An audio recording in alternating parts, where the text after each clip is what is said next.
பேச வைப்பவளும் அவளே, இன்று பேச சொல்பவதும் அவளே. முதல்ல வாராகினா யார்? நிறைய பேருக்கு நிறைய கருத்துக்கள் இருக்கலாம். கதைகள் அல்ல, புராணங்கள் அல்ல, பிறர் சொல்ல கேட்ட இதிகாசங்கள் அல்ல. நான் சொல்லவிருப்பது உண்மை. நிறைய பேருக்கு இந்த டவுட் இருக்கும், ஏன் இந்த அம்பாளுக்கு பன்றி ரூபம்? இந்த சனீஸ்வரன் உருவாகும் பொழுது, பிறப்பெடுக்கின்ற பொழுது எதிர்மறையான ஒரு சக்தி பிறந்ததுன்னு எத்தனை பேருக்கு உண்மை தெரியும் தெரியாது. அவளுக்கு பேரு நீலின்னு பேர். அந்த நீலி நினைச்சா இந்த உலகத்தை அழிச்சிடலாம். நம்ம அவதாரம்னா என்ன நினைச்சிட்டு இருக்கோம்னா, ஒரு சக்தி அப்படியே மாறுதுன்னு சொல்றோம். இதுக்கு ஒரு உதாரணம் சொல்லணும்னா, காளி அவதாரம் எடுக்கிறா. காளி அவதாரம் எடுக்கிறா. அந்த காளி அவதாரம் எடுக்கிறதுக்கு முன்னாடி மகாலட்சுமி தான். காளினா நீங்க நினைக்கிற மாதிரி ஆதிசக்தி மட்டும்தான் கிடையாது, அவளுக்குள் த்ரீ சக்தியும் அடங்கும்.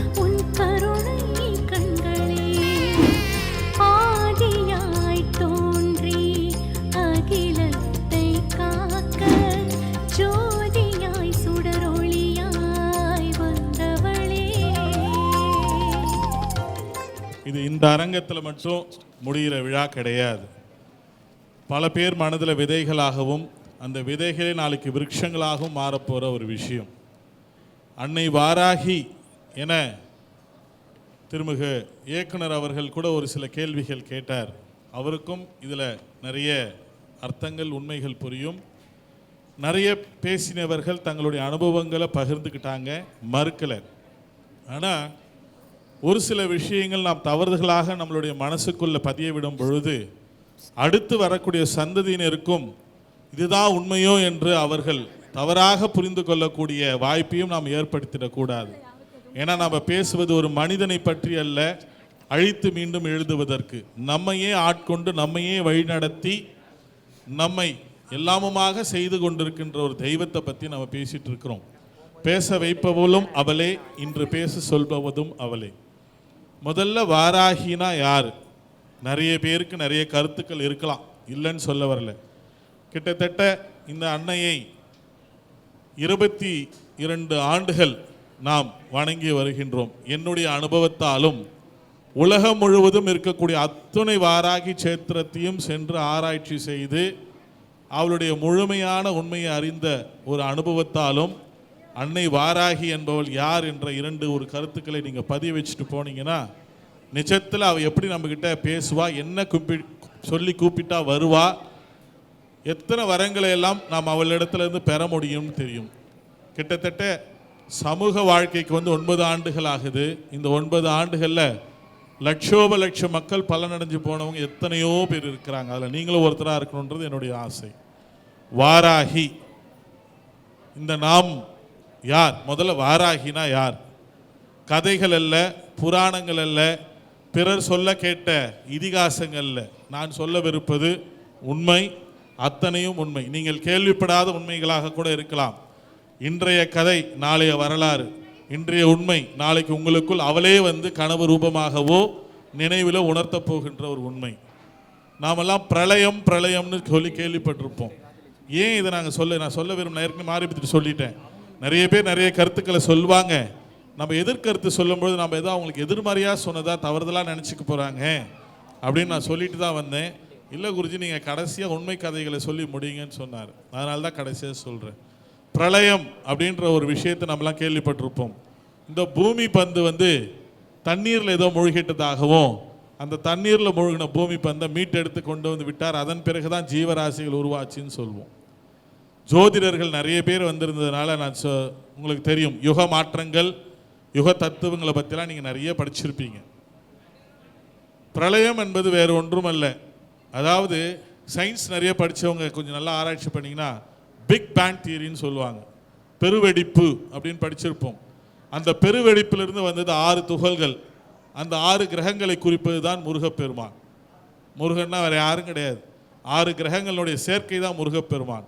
அதோடு 7வது சேர்ந்தா, சூரியன் சேர்ந்தானா அவன் தான் சிவன்.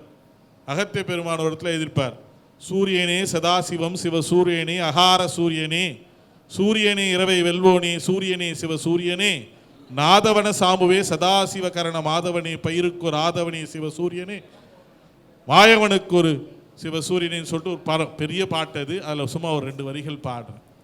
அப்போ இந்த 7 கிரகங்களை குறிக்கிறது தான் சிவபெருமான். அந்த 7லிருந்து 6 கிரகங்கள் மனித தத்துவத்தை குறிப்பது தான் சுப்பிரமணியன் என்று சொல்லக்கூடிய முருகப்பெருமான். 6 தலைகள் எல்லாம் 6 கிரகங்களுடைய மொத்த சக்தியும் உள்ளடக்கியவன் சிவபெருமான், சூரியனை தவிர்த்து. ஏனென்றால் சூரியன் நெற்றிக்கண்ணில் இருப்பவன், அவனை தவிர்த்து 6 துகள்கள். இதுதான் ஒரு வரலாறு. பிரளய காலம் கேள்விப்பட்டிருப்பீங்க. பூமி பந்து போயிடுச்சு, அசுரன் கவர்ந்துட்டு போயிட்டான். அடுத்து நம்ம பெருமாள் வராக ரூபம் எடுத்து நிலை நிறுத்தினார்.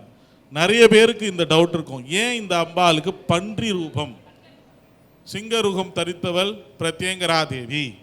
ஏதோ ஒரு காரணத்துக்காக பிரத்யங்கராதி வதம் செய்வதற்காக அந்த ரூபத்தை தரிக்கிறார். நாரசிம்ம ரூபத்தை தரிக்கின்றார். யாருக்காக? பக்த பிரகலாதனுக்காக. இவைகள் எல்லாம் அவதாரங்கள். ஆனால் நமது வரலாறு நல்லா உற்று நோக்கி நிறைய பேர் ஆராய்ச்சி பண்ணி பாருங்க. அப்போதான் நான் சொல்லக்கூடிய உண்மைகள் தெரியும். அத்தனையும் நிஜம். வரலாறு என்ன சொல்றதுன்னா, மேடான பகுதிகளெல்லாம் ஒரு காலகட்டத்தில் கடலாக இருந்ததாகவும், கீழான பகுதிகள் எல்லாம் ஒரு காலகட்டத்தில் மேடாக இருந்ததாகும். அதனால தான் க்ரூட் ஆயில் கிடைக்குது. எங்கே? சவுதி, இந்த ஏரியாலாம். இன்றைய இமயமலை இருந்த இடத்தில் ஒரு காலகட்டத்தில் மிகப்பெரிய கடல் இருந்ததாக வரலாறு சொல்கிறது. இப்படி பூமி தன்னைத்தானே மாற்றி அமைத்து கொண்டு தான் இந்த ஜீவராசிகள் எல்லாம் 4 யுகங்களுக்கு ஒரு முறை அழிந்து மீண்டும் மீண்டும் பிறப்பெடுத்து வருதுன்னு நம்மளுடைய புராணங்கள், இதிகாசங்கள் எல்லாமே சொல்லுது. அப்போ ஒரு விஷயத்தை இந்த இடத்துல கேட்குறேன். ஒரு பூமி பந்து அந்தரத்தில் சுற்றிட்டு இருக்குது. இது தன்னுடைய புவியீர்ப்பு தன்மையை விட்டு சற்று விலக நேர்ந்தால் இன்று இருக்கக்கூடிய செவ்வாய் கிரகம் போல் மற்ற கிரகங்கள் போல் இங்கே வாழ்வதற்கு ஆதாரமே இல்லாத ஒரு சூழல் ஏற்பட்டு கிரகம் தள்ளி சென்று விடும். அப்போ இதுதான் நம்ம அண்டன்னு நினச்சிக்கலாம், ஒரு இமேஜினேஷனுக்கு. இந்த இடத்துல ஒரு பந்தை வைக்கிறேன். இந்த பந்தை நான் சொல்கிற ஒரு பர்டிகுலர் பாயிண்டில் நீங்கள் நிலை நிறுத்தணும். நிலை நிறுத்தினீங்கன்னா தான் மீண்டும் அது சூரியனுடைய காந்த சக்தி அந்த புவியீர்ப்பு தன்மைக்கு ஏற்றார் போல சுழல ஆரம்பிக்கும். ஒரு கையில் என்ன பண்ணுறேன், ஒரே ஒரு குச்சி கொடுக்குறேன். நீங்கள் முடிஞ்சால் அந்த பந்தை நிறுத்தி காட்டுங்க. நம்ம சயின்ஸோடையும் முன்னோர்கள் சொன்னதையும் நம்மளுடைய சமயோசித்த புத்தியும் அம்மா கொடுக்குற அந்த ஞான சக்தியும் கொண்டு தான் இவளை அடைய முடியும், உண்மைகளை தெரிஞ்சுக்க முடியும். ஒரு பந்தை கொடுத்துட்டு கையில் ஒரு குச்சி குத்துனா இப்படி ஓடும் அப்படி ஓடும். அன்றைய காலகட்டத்தில் அதற்காகவே வராக ரூபத்தை தரிக்கின்றார். பூமியை காக்கின்ற இந்த பொறுப்பை ஏற்றிருக்கக்கூடிய விஷ்ணு பரமாத்மா. 2 நகங்கள், இதில் மேலே ஒரு பந்து. நீ எங்கே வேணாலும் அழகாக அப்படி பிடிச்சிக்கலாம், 2 கை குச்சி கொடுத்தீங்கன்னா. அடுத்து இன்னொரு விஷயம் நமக்கு என்ன சொல்லுதுன்னா, ஒரு மிகப்பெரிய சக்தி பூமியில் உருவாகும் பொழுது எதிர்மறையான ஒரு சக்தி உருவாகும். சனீஸ்வர பகவான் சிவபெருமான் உருவாக்குறார் தனக்கு நிகரான ஒரு சக்தி. எதற்கு? துலாபாரத்தை ஏந்தி ராகு பொறாமையின் பால் பீடிக்கப்பட்டதும், கேது மற்றவருடைய பால் ஆசைப்பட்டதெல்லாம் துலாபாரத்தில் ஏந்தி சனிக்கிட்ட ஒப்படைப்பாங்களாம். ஏன்பா இவன் இதுக்கு ஆசைப்பட்டா இவனுக்கு இன்னா தண்டனை தரலான்னு சொல்லிட்டு. அப்போ சனீஸ்வர பகவானுக்கு ஈஸ்வரன் தான் ஆற்றக்கூடிய தன்மையில் அந்த பவரை கொடுக்குறார். சரியா? கேள்விப்பட்டிருப்போம். இந்த சனீஸ்வரன் உருவாகும் பொழுது, பிறப்பெடுக்கின்ற பொழுது எதிர்மறையான ஒரு சக்தி பிறந்ததுன்னு எத்தனை பேருக்கு உண்மை தெரியும் தெரியாது. அவளுக்கு பேர் நீலின்னு பேர். அந்த நீலி நினைச்சா இந்த உலகத்தையே அழிச்சிடலாம். அந்த நீலியால் தான் ஆழகால விஷம் அதனுடைய நிஜத்தன்மையை உருவானதுன்றது வரலாற்று உண்மை. ஒரு பக்கம் கிருஷ்ணர் உருவாகிறார், அதற்கு எதிர்மறையான ஒரு சக்தி, பெண் சக்தி உருவாகுது. எப்பொழுதெல்லாம் ஒரு சக்தி, நியூட்டன்ஸ் 3rd லா தான், எல்லாத்துக்கும் ஒரு ஆப்போசிட் ரியாக்ஷன் இருக்கும். அதுபோல வராக ரூபம் தரித்து மிகப்பெரிய பூமி பந்தாகிய அந்த கந்தக சக்தியை தன்னகத்தே கொண்டு அதை நிலைநிறுத்துகின்ற பொழுது, அதாவது நீங்களாம் ரூபம்னா எப்படி நினச்சிட்டு இருக்கீங்கன்னா, சிவன் தனி, பிரம்மா தனி, ஆதிசக்தி தனி, கண்டவர் விண்டதில்லை விண்டவர் கண்டலைன்னு சொல்லுவாங்க. அப்படிலாம் தனித்தனின்றது பிற்காலத்தில் வந்த நம்மளுடைய வர்ணாசிரமங்கள். சைவம், வைணவம், கௌமாரம், காபாலிகம், இப்படி 6 மதங்கள் கொண்டது தான் நம்மளது. அது கிடையாது. சக்தி அவங்களாம் ஒரு விதமான சக்தி, நெருப்பு ரூப சக்தி. பஞ்சபூதத்தில் நெருப்பு ரூப சக்தி என்பவன் சிவன், பஞ்சபூதத்தில் நீர் ரூப சக்தி என்பவன் பெருமாள், பஞ்சபூதத்தில் காற்று ரூப சக்தி என்பவன் பிரம்மன். இதுதான் நிஜம். இது 3ம் புரோட்டான், நியூட்ரான், எலக்ட்ரான். சித்த வயத்தில் சொல்லணும்னா வாதா பித்தா கபா, இப்படி எப்படி வேணாலும் நம்ம குறிப்பிட்டுட்டு போயிட்டே இருக்கலாம். ஆக இந்த சக்தி எல்லாம் ஒரு சக்தியாக மாறுகின்ற பொழுது அதுதான் அவதாரம். நம்ம அவதாரம்னா என்ன நினச்சிட்டு இருக்கோம்னா ஒரு சக்தி அப்படியே மாறுதுன்னு சொல்கிறோம். இதுக்கு ஒரு உதாரணம் சொல்லணும்னா காளி அவதாரம் எடுக்கிறா. காளி அவதாரம் எடுக்கிறா. அந்த காளி அவதாரம் எடுக்கிறதுக்கு முன்னாடி மகாலட்சுமி தான் சண்டன் முண்டனை வதம் போறான்னு எல்லாரும் நினைச்சிட்டு இருப்பாங்க. ஏன்னா பார்வதி என்பவள் அதிக பயந்த சுபாவம் கொன்ற ஒரு பெண்மணி, தவத்துக்கு தான் அவ போறா. ஆனால் மகாலட்சுமியோ பார்க்கடலேருந்து வந்தவ அப்படின்னு நினைக்கிறப்ப பார்வதி கைகளை சண்டன், அதாவது சும்பன் நிசும்பம் போய் பிடிக்கிறப்ப தான் உக்ர ரூபம் கொண்டு சதியாக எப்பொழுது அந்த அக்னி குண்டத்தில் விழுந்து மடிஞ்சாலோ அந்த உக்கிரத்தோடு மீண்டும் வெளியே வரா. அவள் வந்த உடனே அவள் சரீரத்துக்குள்ளே போயிட்டு சரஸ்வதி மயக்கம் ஆயிடுறா, மகாலட்சுமி மயக்கம் ஆயிடுறா. ஸோ காளினா நீங்கள் நினைக்கிற மாதிரி ஆதிசக்தி மட்டும்தான் கிடையாது, அவளுக்குள் 3 சக்தியும் அடங்கும். அதனால தான் தசமகா வித்யால ராஜமாதங்கிய சரஸ்வதி ரூபிணியாகவும் கமலாத்மிகாவை லக்ஷ்மி ரூபிணியாகவும் சொல்கிறாங்க. மற்ற 8 யாரு? நம்ம 8 குணாதிசயங்கள் படிச்சிருப்பீங்க நீங்க. காளி, தாராதேவி, சோடசி, புவனேஸ்வரி, பைரவி, சின்னமஸ்தா. சின்னமஸ்தானா யாருக்குமே தெரியாது, ரைட்டா? தூமாவதி, பகலாமுகி, நாக்க இருக்கிற மாதிரி ஒன்று இருக்கும் பகலாமுகி. அதன் பிறகு ராஜசாமலா என்று சொல்லக்கூடிய ராஜமாதங்கி, கமலாத்மிகா. இந்த தசமகா வித்யை 10 தேவியர்கள் அப்படின்னு சொல்றோம். அப்போ ஒரு ரூபங்கள் அவதாரங்கள் எடுக்கிறப்பெல்லாம் பிரபஞ்சத்தில் இருக்கக்கூடிய மொத்த சக்தியும் ஒரு சக்தியா மாறும். அப்படி பிரபஞ்சத்தில் இருக்கிற மொத்த சக்தியும் சேர்ந்து வராக ரூபம் தரிக்குது.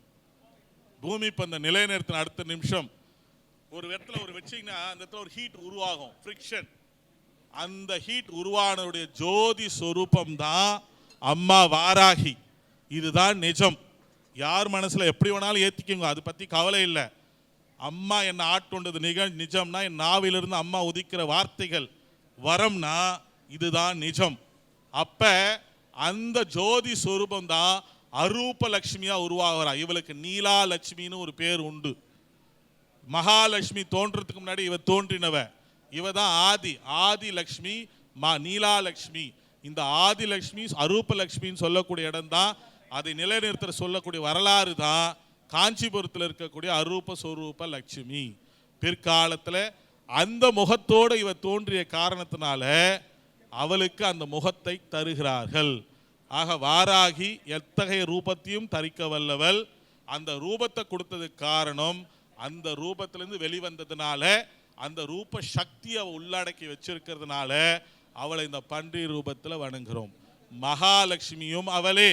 அவளுக்குள்ள ஞானாசக்தி, இச்சாசக்தி, கிரியாசக்தி. பூமாதேவி நீங்களாம் கேள்விப்பட்டிருப்பீங்க, எப்படி இருக்குப்பான்னு தெரியாது. சீதா பிராட்டி வணங்கினா பூமியிலிருந்து தோன்றி கூட்டிட்டு போயிட்டான்னு சொல்லுவாங்க. அந்த அத்தனை சக்தியும் உள்ளடக்கியவள் தான் இவள். அதனால வரலாறு அம்மா கிட்ட போய் இது ஞானத்துல கேளுங்க, உங்களுக்கு புரியும். முருகரும் வாராகி ஒண்ணு, சத்தியமா கிடையாது. முருகர் வேற, வாராகி வேற. இதுல கம்போடியால நீங்க போங்க, அன்னை வாராகி காலி. ஸ்ரீலங்கால கண்டிக்கு போங்க, அன்னை வாராகி காலி. எந்த இடம் யானையினுடைய ஸ்பீஷிஸ் எதிலிருந்து உருவானது நீங்க கொஞ்சம் தட்டி பார்த்தீங்கன்னா யானையே அப்புறம் தான் உருவாச்சு. விநாயகன் உருவாவதற்கு முன்பே வாராகம் என்பது இருக்கின்ற பட்சத்தில் முருகன் பெரிதா, விநாயகன் பெரிதா, இரண்டும் ஒன்றே. சிவன் பெரிதா, பெருமாள் பெரிதா, இரண்டும் ஒன்றே. இதில் யாருக்கும் யாகம் செய்யணும் எல்லாம் யோசிப்பீங்க. கோஷ்டம் ஒன்று இருக்கும், கோஷ்டத்தை வச்சு கூப்பிடுங்க. கேட்கிற வரத்தெல்லாம் அம்மா கொடுப்பா. கொடுக்கலாம் என்கிட்ட நான் கூப்பிட்டு வரேன் உங்க வீட்டுக்கு. அம்மாவை சேலஞ்ச் பண்ணி சொல்றேன். யாகஜுவாலில் எப்படி வேணாலும் காட்சி தருவா, நம்மோடு வந்து பேசுவா, கரம் பிடிப்பா. அம்மா வந்து 8 அவதாரம் எடுத்திருக்கிறாங்க. அம்மா ஒரே அவதாரம் தான். தெய்வத்துக்குள்ள ஒரு அவதாரம், 8 அவதாரம்லாம் கிடையாது.